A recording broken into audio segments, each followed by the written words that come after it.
Welcome to Monday Morning Dharma on January 27th. Thank you for being here. Um, I had the privilege of speaking at the Tranquil Buzz Coffee House on Saturday, day before yesterday, part of their healing arts speakers circuit. And I, of course, talked about meditation and um, I shared with the folks there something that I haven't shared with our group for a long time, maybe with some of you newcomers, maybe forever. Um, and it has to do with my decision to get out of sort of traditional activism as we know it. I was an environmental activist for several years. And what caused me to move on from that form of activism, kind of conventional, traditional organizing and, you know, basically converting other people to my way of thinking or attempting to convert people to my way of thinking, is that I realized at some point that the only thing that's going to turn around that which ails our world is more people caring. Is more people caring. And I realized after some time that you can't legislate people into caring, you can't litigate them, you can't regulate people into caring, you can't even educate people into caring. The only thing that will, the only thing that will cause people to care is a change of heart, an opening of heart. And that's why we do what we do here. That's why we meditate as we do in the name of opening our own hearts and leading by example. And the only thing we can ever do, same as it ever was. So, with that, why don't we go ahead and settle in for some meditation?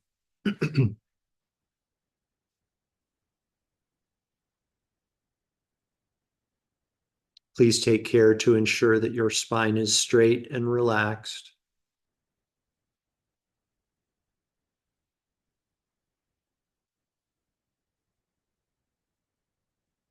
Settle into your mountain posture, balanced and grounded and stable,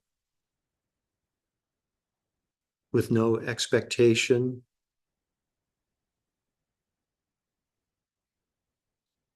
All that is asked of you is to be present here in this moment.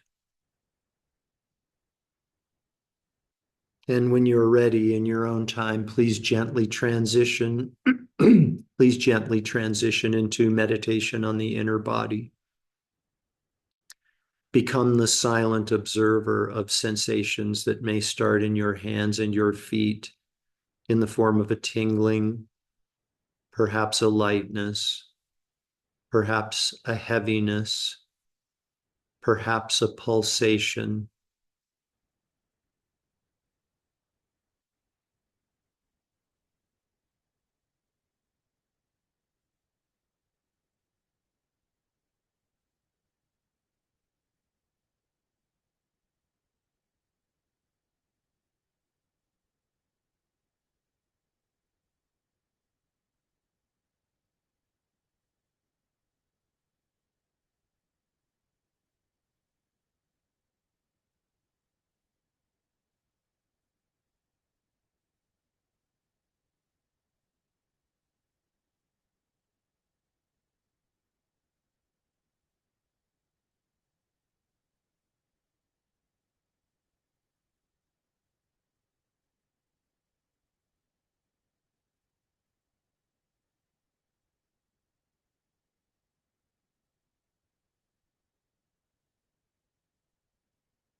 I'd like you now to please gently draw your awareness in toward the region of your chest.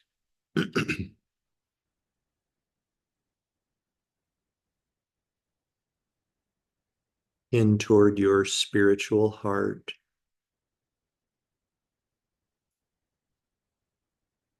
Absorb into your tsewa, your innate capacity for universal compassion and unconditional love.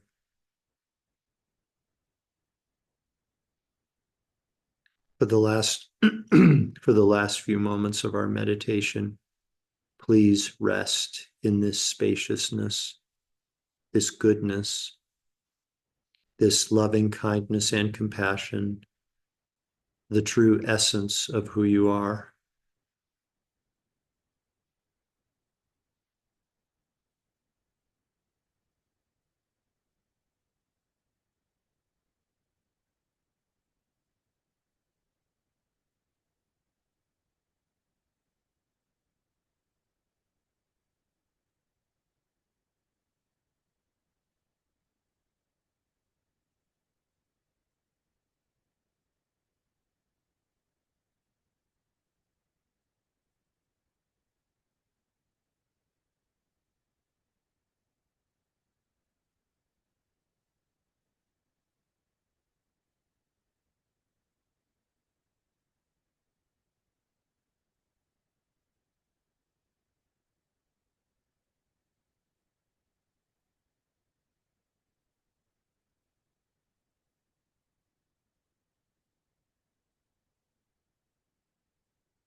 And now,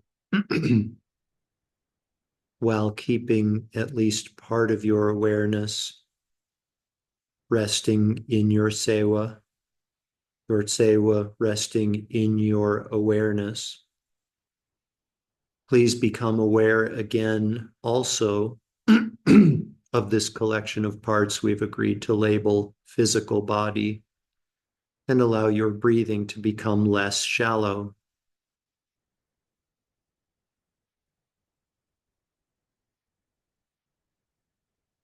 Taking deeper and deeper breaths, become aware again of the garments of clothing resting on the surface of physical body.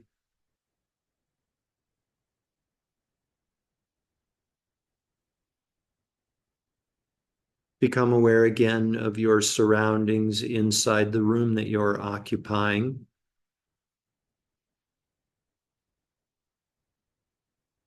Deeper and deeper breaths, and become aware again of the world that exists outside of the outside of the room that you're occupying.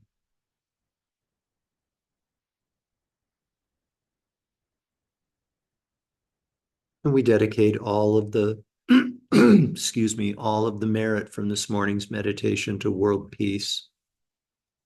May all beings without exception soon come to enjoy a state of complete, perfect fearlessness. May all beings without exception be completely free from all forms of emotional and physical suffering. May all beings without exception be happy, contented, peaceful, and free. And may we dedicate all of our meditation practice and any good qualities that may result from that practice to the welfare of all beings.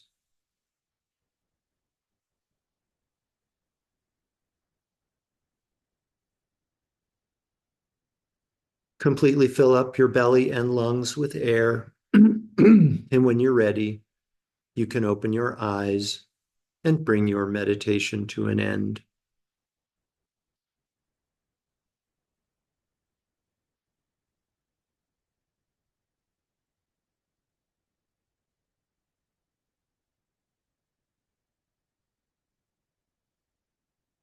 Welcome back, everyone.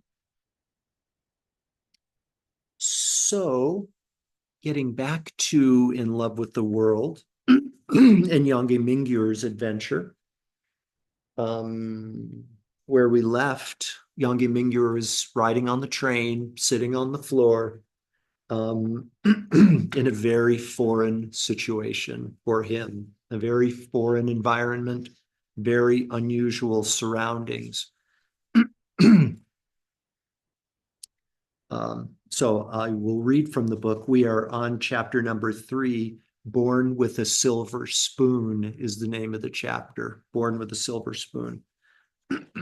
Excuse me.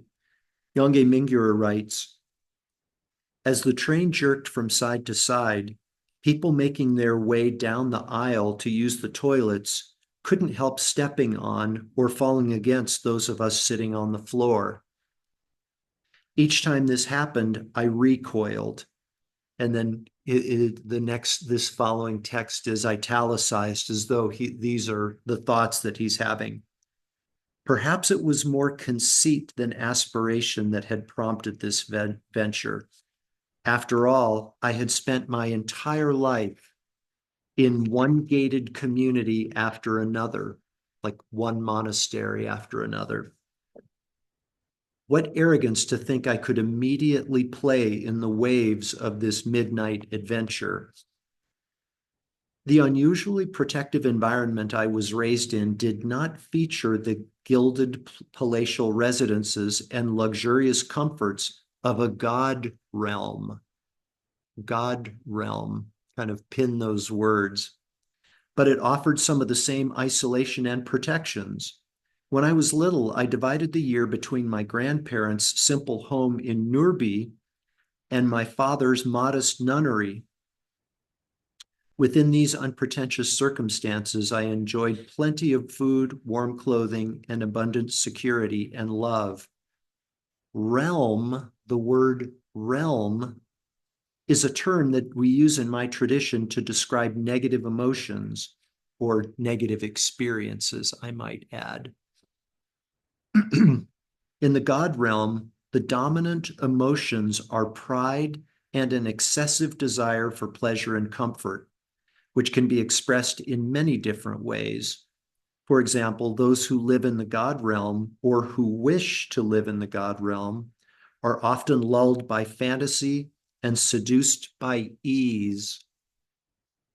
The form of this realm might be a penthouse, a social media preoccupation, or a slothful outlook. Whatever the form is, when we fall prey to the indulgences of a God realm mindset, we lose the impulse to search for meaning, and this leaves us with a self-satisfied ignorance.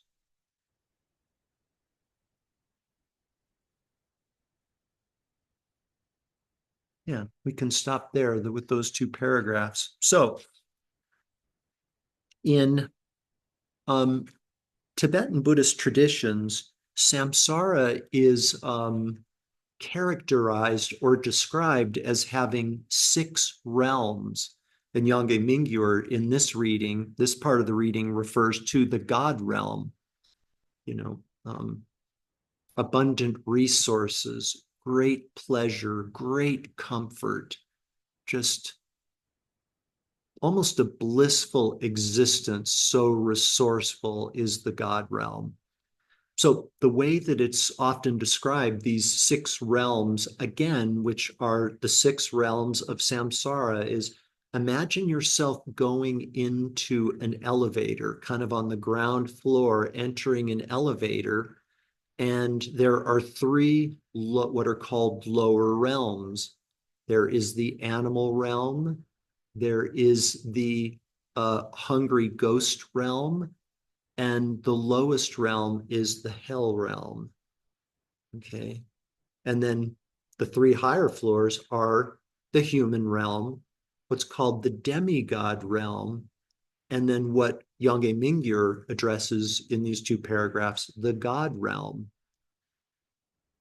So this is a really interesting, and some might say trippy perspective, these different realms. And, there's a lot of discussion and consideration. Are these physical realms, or are they like different modes of existence and experiences, or as Yangye Mingyur says, discomfort within this experience, within this world that we're experiencing? The answer is, I don't know. It's kind of up to you, but it's a really beneficial. And it wasn't long ago that I finally came to appreciate the benefit in being on the lookout to identify these different realms or these modes of existence. Yeah. Just one quick word about the physicality. Like, is the God realm, is the hungry ghost realm, is that a different physical location, like where these hungry ghost beings and God beings, God realm beings live and inhabit, that we're not privy to see? I don't know. That it really is a kind of personal perspective in what we see. I personally think that there are different physicalities, different physical realms of existence that are not immediately visible to me. But that's kind of all I know, that possibility seems to exist. But for purposes of Dharma discussion, it's more important for us to consider realms and beings as being things, realms and beings of those realms, right? Being in this experience that we're having now as appearances to mind. So let's look at some possible God realm beings, beings that we might consider to be beings of a God realm, having just like tremendous opulence and comfort and whatever people need. Yeah, whatever these beings, these God realm beings need or want, yeah, it seems to be right there for them. They can take trips to wherever they want to go. They can own homes wherever they want. They have a palatial type residence or residences. They have palatial yachts, some might say. This is just sort of my appearance of what a God realm being might have. The environment of a God realm being. We kind of have our own appearances to mind and thus can formulate our own stories about what a God realm existence might be. I want to go down and remember these are all different modes of existence within samsara. So once one reaches the God realm, that's not to say they're out of samsara. They're at risk of taking another rebirth, almost certainly into one of the lower realms. Yeah. But so let's talk about these God realm beings, because I think they have practical, I believe that they have practical, real life, here today applicability to help us to develop states of mind that can benefit us and those around us. So let's take a look at some of these God realm beings. There are some who are really visible, especially in these times. You know, some might say that some might say that Elon Musk is a God realm being. What's the founder's name of Facebook? Zuckerman? I'm not sure what his first name is. Zuckerman? You've Mark heard the Zuckerberg. Mark what's his first Zucker, name? Mark Mark Zuckerberg. Zuckerman. Mark Zuckerman. Berg. Mark Zuckerberg. Thank Mm, you. yep. You've heard the expression more money than God. I mean, this is, you know, Donald Trump. Yeah. All of these guys. Jeff Bezos, the Amazon founder. Seems like they're living this God realm type existence. Just in terms of material comforts, they have anything and everything they could possibly need. Let's go down a few floors, down a few levels of the of the different realms, and let's look at the hungry ghost realm. It is said that hungry ghosts have a stomach the size of an ocean, a stomach the size of an ocean, but the mouth, a mouth that is the size of a pinhole, right? Meaning that they can never get what they need or what they want. Like they are insatiable and they're kind of hungry ghosts wandering around looking for wandering aimlessly and in futility to have their needs met. There's an insatiability about it, about the existence of a hungry ghost. And it's said that when their needs do manifest, when they get lucky and the material resources that they need manifest, the things that they want and they crave so much, these things appear as disgusting substances like vomit and pus and excrement. It's like I'm going around, I'm looking, I want these things. I'm a hungry ghost in my hungry ghost realm, and I'm seeking out these things. And finally, the thing appears, I'm able to achieve it, but it takes on the appearance of these disgusting substances. The hungry ghosts are never are never satisfied. They can never have their needs met.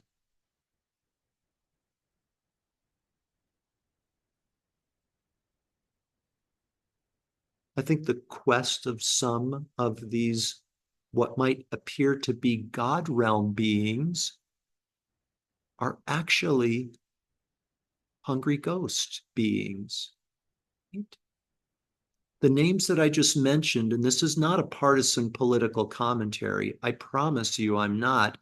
And the fact of the matter is, Jeff, people like Jeff Bezos and Mark Zuckerberg and all the rest of them have inconceivable amounts of political power, economic power, ideological power. And it's not enough. It's not enough. They want more power. So are they God realm beings or are they hungry ghosts?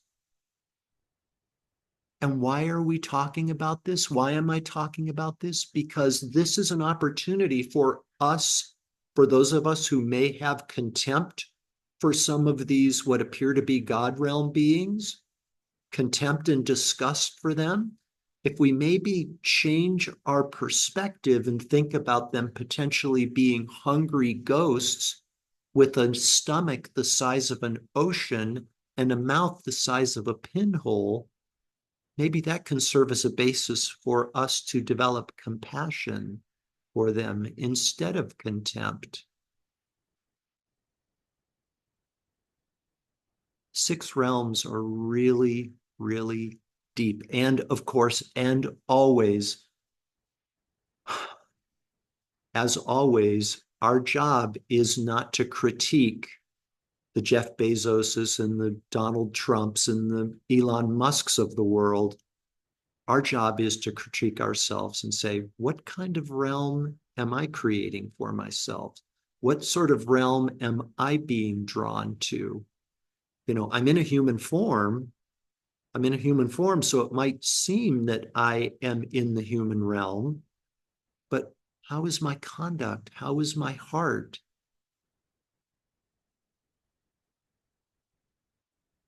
Where do I want to be? And what's the most ideal realm for me to be in? We're going to talk more on Friday about the 6 realms, but I'll give you a little spoiler alert here. Within samsara, our conditions in the human realm are perfect, are perfect. We have enough comfort, but not too much, right? Not too little, not too much. Conditions absolutely perfect for spiritual practice and improving ourselves and removing these obstacles to our sewa. Yeah. We needn't aspire for the God realm. We needn't be terrified of the hell realms. We should be present in this moment and have gratitude for being a human being in the human realm, the conditions of which are perfect for us to engage in spiritual practice and ultimately get up and out of samsara altogether, transcend the realms altogether. So, a lot to take in there for sure, a lot to contemplate. I would invite you to go back and read, if you haven't already, that section that that Yongey Mingyur discusses in the text on the God realm, and maybe just for now, just play with it, just contemplate what the implications are of these 6 realms, and maybe be on the lookout for beings and situations that characterize those realms and those modes of existence. Okay, 9:04. I ran over a little bit. Thanks for hanging in there with me, you guys. Have a great week. Thank you. Thank you, Jeff. Yeah. Thanks, Jeff. Bye, everybody. Jeff, Welcome. Bye. Everybody. you. Thank you.